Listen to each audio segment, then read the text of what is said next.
So hello everyone, आज मैं आप लोगों को 12th एनसीईआरटी में दिए हुए इस डायग्राम को एक्सप्लेन करूँगी। इसमें क्या हो रहा है, फॉलिक्यूलोजेनेसिस का प्रोसेस हो रहा है और ओव्यूलेशन का प्रोसेस हो रहा है।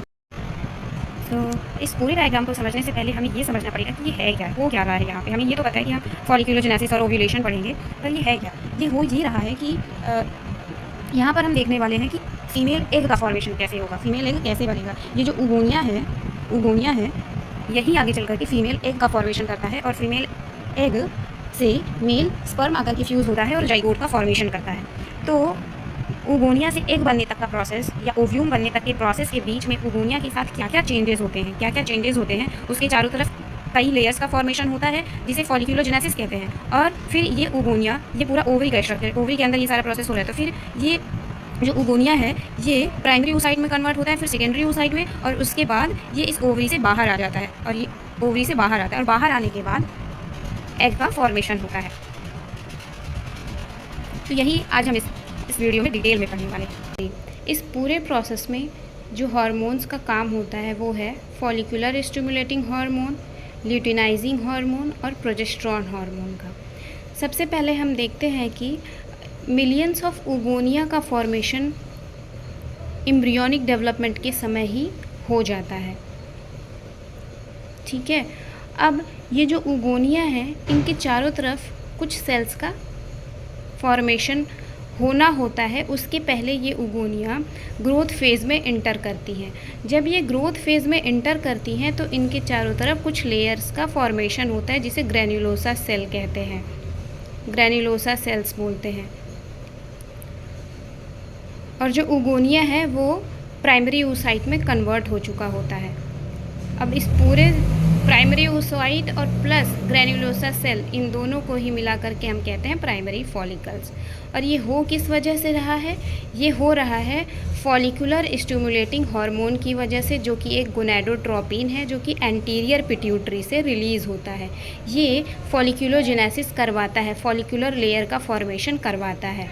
ठीक है, ये प्राइमरी फॉलिकल बना। प्राइमरी फॉलिकल से ये कन्वर्ट होता है सेकेंडरी फॉलिकल में। कैसे कन्वर्ट होता है, जो अभी तक प्राइमरी oocyte था, प्राइमरी oocyte के ऊपर ग्रैन्युलोसा की लेयर थी, उसके ऊपर एक और नई लेयर का फॉर्मेशन होता है जिसे बोलते हैं थीका की लेयर। ग्रैन्युलोसा सेल के ऊपर, ग्रैन्युलोसा लेयर के ऊपर एक और लेयर का फॉर्मेशन हो जाता है जिसे बोलते हैं थीका की लेयर। अब ये थीका लेयर की फॉर्मेशन की वजह से इसको हम बोलने लगते हैं सेकेंडरी फॉलिकल। अब ये सेकेंडरी फॉलिकल टर्सरी फॉलिकल बनाता है। कैसे बनाता है, सारा स्ट्रक्चर सेम रहेगा, सिर्फ थीका वाली जो सेल्स होती हैं वो दो लेयर बना लेती है। कैसे, एक थीका एक्सटर्ना और थीका इंटरना, थीका एक्सटर्ना और थीका इंटरना उसी के बाहर बना लेती है। एक चीज़ और टर्सरी फॉलिकल में होता है वो ये कि जो प्राइमरी oocyte है वो सेकेंडरी oocyte में चेंज हो जाता है। यहीं पर टर्सरी फॉलिकल में प्राइमरी oocyte सेकेंडरी oocyte में चेंज हो जाता है। ठीक है, और एक चीज़ और इसमें होता है, इसमें फ्लूइड फिल्ड कैविटी, जो oocyte के चारों तरफ की जो कैविटी होती है उसमें फ्लूइड भर जाता है और जिसे हम कहते हैं एंट्रम। तो ये primary follicle, secondary follicle, tertiary follicle. अब ये जो टर्सरी फॉलिकल है ये चेंज होगा ग्राफियन फॉलिकल या मैच्योर फॉलिकल में। कैसे होगा, इसमें भी सारी चीज़ें वही होंगी, यानी कि secondary oocyte, granulosa layer, theca interna, theca externa. फिर अब जो दो नई लेयर बनेंगी वो है कोरोना रेडिएटा और जोना पॉलिसिडा। ये इतनी लेयर्स का जब फॉर्मेशन हो जाता है तो इसको बोलते हैं ग्राफियन फॉलिकल या मैच्योर फॉलिकल। अब इसको बोलने लगते हैं। ये सारा काम किसकी वजह से हो रहा था, फॉलिकुलर स्टिमुलेटिंग हार्मोन की वजह से। लेकिन अब क्या होगा, अब दूसरा जो गोनाडोट्रोपिन हार्मोन है, ल्यूटिनाइजिंग हार्मोन, उसका कंसंट्रेशन यहाँ तक आते आते बहुत ज़्यादा बढ़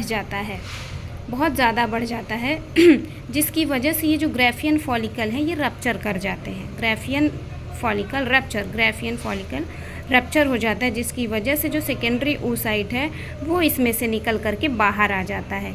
और जब सेकेंडरी oocyte ओवरी से बाहर आ जाता है, इसी प्रोसेस को कहते हैं ovulation. When secondary oocyte come outside of the ovary under the influence of luteinizing hormone, so this process is known as the ovulation. And जो हमने अभी तक पढ़ा, यहाँ तक जो लेयर्स का फॉर्मेशन हो रहा है, ये पूरा process which is carried in under the influence of follicular stimulating hormone, this is known as the folliculogenesis। तो ओव्यूलेशन के बाद जब इसमें से सेकेंडरी oocyte निकल गया तो जो बाहर की बची हुई लेयर हैं इनको बोलते हैं कार्पस ल्यूटियम। ये येलो कलर का होता है।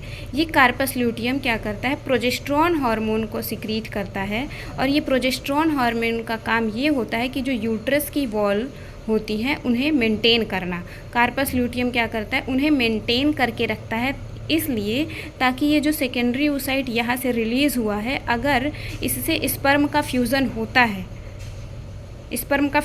है, ये जाइगोट बन जाएगा, ब्लास्टोसिस्ट बनेगा, और वो ब्लास्टोसिस्ट बनने के बाद उसका इम्प्लांटेशन होगा कहाँ पर, यूट्रस की वॉल पर।